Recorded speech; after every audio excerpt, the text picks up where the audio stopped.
Bom dia, meus irmãos, graça e paz da parte de Deus. Estou aqui de volta com a graça de Deus e quero nesse momento começar junto com vocês a nossa leitura bíblica diária. Hoje nós vamos ler a partir do capítulo 4 do livro de João. Você abre a sua Bíblia nesse momento e possa assim acompanhar esta leitura. Diz assim a palavra de Deus. Os fariseus ouviram falar que Jesus estava fazendo e batizando mais discípulos do que João, embora não fosse Jesus quem batizasse, mas os seus discípulos.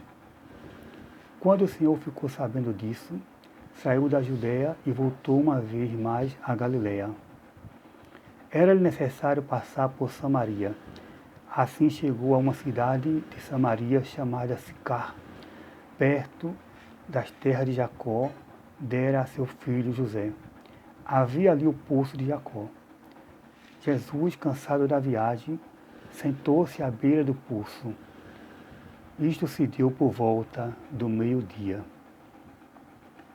Nisso veio uma mulher samaritana tirar água. Disse Jesus: dê-me um pouco de água. Os seus discípulos tinham ido à cidade comprar comida. A mulher samaritana lhe perguntou: como o Senhor, sendo judeu, pede a mim, uma samaritana, água para beber? Pois os judeus não se dão bem com os samaritanos. Jesus respondeu: se você conhecesse o dom de Deus e quem lhe está pedindo água, você teria pedido e ele lhe teria dado água viva. Disse a mulher: Senhor, não tem como tirar água e o poço é fundo. Onde pode conseguir essa água viva?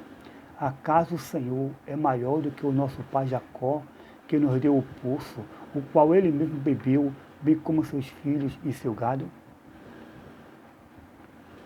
Respondeu Jesus: quem beber desta água terá sede outra vez, mas quem beber da água que eu lhe der, nunca mais terá sede. Ao contrário, a água que eu lhe der se tornará nele uma fonte de água a jorrar para a vida eterna. Versículo 15. A mulher lhe disse: Senhor, dê-me dessa água para que eu não tenha mais sede, nem precise voltar aqui para tirar água. Ele lhe disse: vá, chame o seu marido e volte.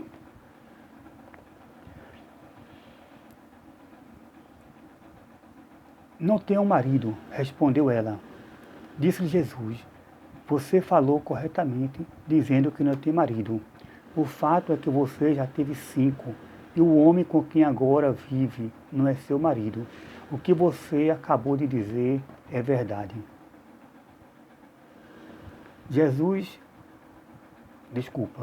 Versículo 19. Disse a mulher: Senhor, vejo que é profeta. Nossos antepassados adoraram neste monte, mas vocês, judeus, dizem que em Jerusalém é o lugar onde se deve adorar. Jesus declarou: creia em mim, mulher. Está próxima a hora em que vocês não adorarão o Pai, nem neste monte, nem em Jerusalém. Vocês, samaritanos, adoram o que não conhecem. Nós adoramos o que conhecemos, pois a salvação vem dos judeus. No entanto, está chegando a hora, e de fato já chegou, em que os verdadeiros adoradores adorarão o Pai em espírito e em verdade. São estes os adoradores que o Pai procura. Deus é espírito e é necessário que os seus adoradores o adorem em espírito e em verdade.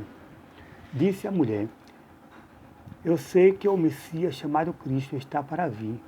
Quando ele vier, explicará tudo para nós. Então Jesus declarou: eu sou o Messias. Eu que estou falando com você. Naquele momento, seus discípulos voltaram e ficaram surpresos ao encontrá-lo conversando com uma mulher. Mas ninguém perguntou: que queres saber? Ou por que está conversando com ela? Então, deixando o seu cântaro, a mulher voltou à cidade e disse ao povo: venham ver o homem que me disse tudo o que tenho feito. Será ele, não é o Cristo?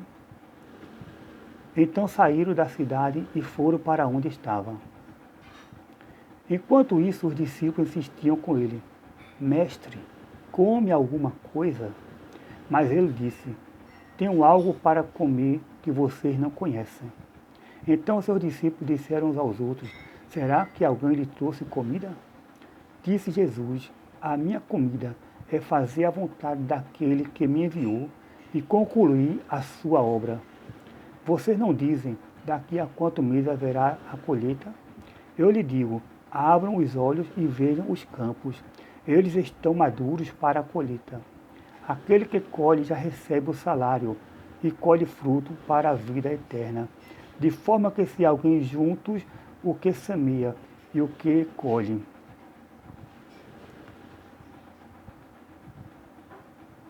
Assim é verdadeiro ditado: um semeia e o outro colhe. Eu lhe enviei para colherem o que vocês não cultivaram. Outros realizaram o trabalho árduo e vocês vieram usufruir do trabalho deles. Versículo 39. Muitos samaritanos daquela cidade creram nele por causa do seguinte testemunho dado pela mulher: Ele me disse tudo o que tenho feito. Assim, quando se aproximaram dele, os samaritanos insistiram em que ficasse com eles, e ele ficou 2 dias. E por causa da sua palavra, muitos outros creram, e disseram à mulher: Agora cremos, não somente por causa do que você disse, pois nós mesmos o ouvimos e sabemos que este é realmente o Salvador do mundo. Versículo 43. Depois daqueles dias, Depois daqueles dias, ele partiu para a Galiléia. O próprio Jesus tinha afirmado que nenhum profeta tem honra em sua própria terra. Quando chegou a Galiléia, os galileus deram-lhe boas-vindas. Eles tinham visto tudo o que ele fizera em Jerusalém, por ocasião da festa da Páscoa, pois também haviam estado lá. Mas, uma vez, ele visitou Caná da Galiléia, onde tinha transformado água em vinho. E havia ali um oficial do rei, cujo filho estava doente em Cafarnaum. Quando ele ouviu falar que Jesus tinha chegado a Galiléia, vindo da Judéia, procurou e suplicou-lhe que fosse curar seu filho, que estava à beira da morte. Disse Jesus: Se vocês não virem sinais e maravilhas, nunca crerão. O oficial do rei disse: Senhor, vem antes que o meu filho morra. Jesus respondeu: Pode ir, o seu filho continuará vivo. O homem confiou na palavra de Jesus e partiu. Estando ele ainda a caminho, seus servos vieram ao seu encontro e notícias de um menino estava vivo. Quando perguntou a que hora o seu filho tinha melhorado, eles lhe disseram: A febre o deixou ontem, a 1 hora da tarde. Então o pai constatou que aquela hora foi exatamente a hora em que Jesus lhe disse: O seu filho continuará vivo. Assim creram ele e todos os que estavam em casa. Esse foi o segundo sinal milagroso que Jesus realizou depois que veio da Judéia para a Galiléia. Capítulo 5, irmão, agora, certo? Capítulo 5, nós vamos continuar lendo aqui, só um momento. Algum tempo depois, Jesus subiu a Jerusalém para uma festa dos judeus. Há em Jerusalém, perto da Porta das Ovelhas, um tanque que em aramaico é chamado Betsaida, ou Betesda, tendo 5 entradas em volta. Ali costumava ficar grande número de pessoas doentes e inválidas, cegos, mancos e paralíticos. Eles esperavam o movimento nas águas. De vez em quando descia um anjo do Senhor e agitava as águas. O primeiro que entrasse no tanque, depois de agitar as águas, era curado de qualquer doença que tivesse. Um dos que estavam ali era paralítico, fazia 38 anos. Quando o viu deitado e soube que ele vivia naquele estado durante tempo, Jesus lhe perguntou: Você quer ser curado? Disse o paralítico: Senhor, não tenho ninguém que me ajude a entrar no tanque quando a água é agitada. Enquanto estou tentando entrar, outro chega antes de mim. Então disse Jesus: levante-se, pegue a sua maca e ande. Imediatamente o homem ficou curado. Pegou a maca e começou a andar. Isso aconteceu no sábado. E por essa razão os judeus disseram ao homem que havia sido curado: hoje é sábado, não lhe é permitido carregar a maca. Mas ele respondeu: o homem que me curou me disse: pega a sua maca e ande. Então lhe perguntaram: quem é esse homem que lhe mandou pegar a maca e andar? O homem que fora curado não tinha ideia de quem era ele, pois Jesus desaparecia no meio da multidão. Mais tarde, o encontrou no templo e lhe disse: onde você está curado? Olhe, você está curado, desculpa, irmão. Mais tarde, Jesus o encontrou no templo e lhe disse: olhe, você está curado. Não volte a pecar para que algo pior não lhe aconteça. O homem foi contar aos seus judeus que fora Jesus quem o tinha curado.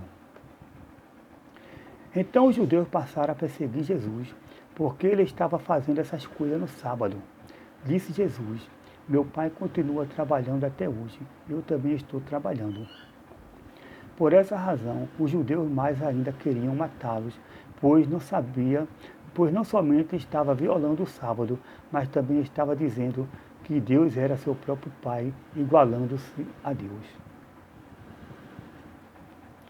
Igualando-se a Deus. Continuando aqui, irmão. Jesus lhe deu esta resposta: eu lhe digo verdadeiramente que o filho não pode fazer nada de si mesmo. Só pode fazer o que vê o Pai fazer, porque o que o Pai faz, o Filho também faz. Pois o Pai ama o Filho e lhe mostra tudo o que faz. Sim, para a admiração de vocês, ele lhe mostrará obras ainda maiores do que estas. Pois da mesma forma que o Pai ressuscita os mortos e lhe dá a vida, o Filho também dá a vida a quem ele quer. Além disso, o Pai a ninguém julga, mas confiou todo o julgamento ao Filho, para que todos os honrem o Filho como honra o Pai. Aquele que não honra o Filho, também não honra o Pai que o enviou. Versículo 24. Eu lhes asseguro, quem ouve a minha palavra e crê naquele que me enviou, tem a vida eterna e não será condenado, mas já passou da morte para a vida. Eu lhes afirmo que está chegando a hora, e já chegou, em que os mortos ouvirão a voz do Filho de Deus, e aqueles que ouvirem viverão. Pois da mesma forma como o Pai tem a vida em si mesmo, ele concedeu ao Filho ter a vida em si mesmo, e deu-lhe autoridade para julgar, porque é o Filho do homem. Não fiquem admirados com isso, pois está chegando a hora em que todos os que estiverem nos túmulos ouvirão a sua voz e sairão. Os que fizerem o bem ressuscitarão para a vida, e os que fizerem o mal ressuscitarão para serem condenados. Por mim mesmo nada posso fazer. Eu julgo apenas conforme ouço, e o meu julgamento é justo, pois não procuro agradar a mim mesmo, mas àquele que me enviou. Versículo 37. Se testifico acerca de mim mesmo, o meu testemunho não é válido. Há outro testemunho em meu favor, e sei que o seu testemunho a meu respeito é válido. Vocês enviaram representantes a João, e ele testemunhou da verdade. Não que eu buscasse testemunho humano, mas menciono isso para que vocês sejam salvos. João era uma candeia que queimava e irradiava a luz. E durante certo tempo vocês quiseram alegrar-se com a sua luz. Eu tenho um testemunho maior do que João. A própria obra que o Pai me deu para concluir e que estou realizando, testemunha que o Pai me enviou. E o Pai que me enviou, ele mesmo testemunhou a meu respeito. Vocês nunca ouviram a sua voz, nem viram a sua forma, nem a sua palavra habita em vocês, pois não creram naquele que me enviou. Versículo 39. Vocês estudam cuidadosamente as Escrituras, porque pensam que nelas vocês têm a vida eterna. E são as Escrituras que testemunham a meu respeito. Contudo, vocês não querem vir a mim para ter a vida. Versículo 44. Eu não aceito a glória dos homens, mas conheço vocês. Sei que vocês não têm amor de Deus. Eu vim em nome de meu Pai e vocês não me aceitaram. Mas se o outro vier em seu próprio nome, vocês o aceitarão. Como vocês podem crer se aceitarem a glória uns dos outros, mas não procuram a glória que vem de Deus único? 45. Contudo, não pensem que eu os acusarei perante o Pai. Quem os acusa é Moisés, e em quem estão as suas esperanças. Se vocês crescem em Moisés, creriam em mim, pois ele escreveu a meu respeito. Visto, porém, que não creram no que ele escreveu, como crerão no que eu digo? Então, amados, hoje lemos capítulo 4 e capítulo 5 de João. Se Deus permitir, amanhã continuaremos a partir do capítulo 6. Então, que Deus abençoe você, que você tenha um dia de paz. Hoje é domingo, né? Você pode participar dos cultos que estão acontecendo da sua igreja online.